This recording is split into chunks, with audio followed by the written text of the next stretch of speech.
It's Ron Reader digs the universe.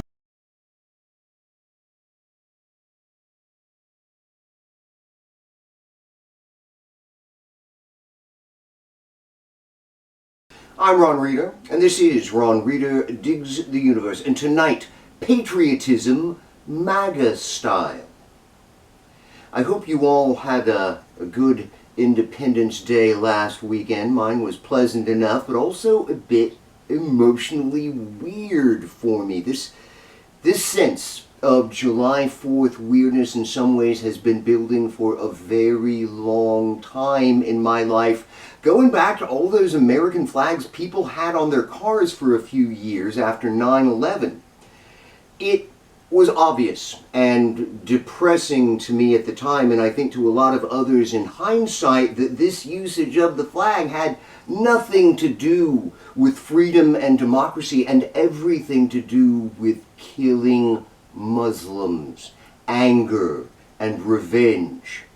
I had loved Old Glory since I was a kid. You know, the bicentennial orgasm we all had back in 1976, stars and stripes all over the freaking place. Love freedom, love democracy, love America. But in the wake of 9/11, that all became problematic. Our national symbols had become infected with a dark cultural disease. It became clear to me that a large portion of our population sees patriotism not as a celebration of our people's cultures and shared principles, but rather as a willingness to kill for your country.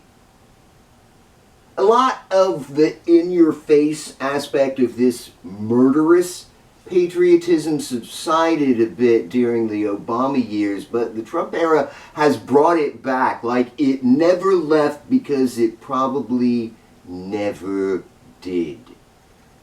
And this year, this Independence Day, I feel like the MAGA fascists have successfully taken over. They own our nation's symbols now.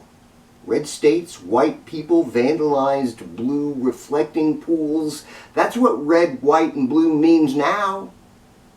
No, really, this has been documented. Politico's got a report out on how most people, regardless of their politics, perceive the flag wavers and chest thumpers as being right-wing. It is a performance they have been doing for decades, and it's literally changed how our culture understands the notion of patriotism.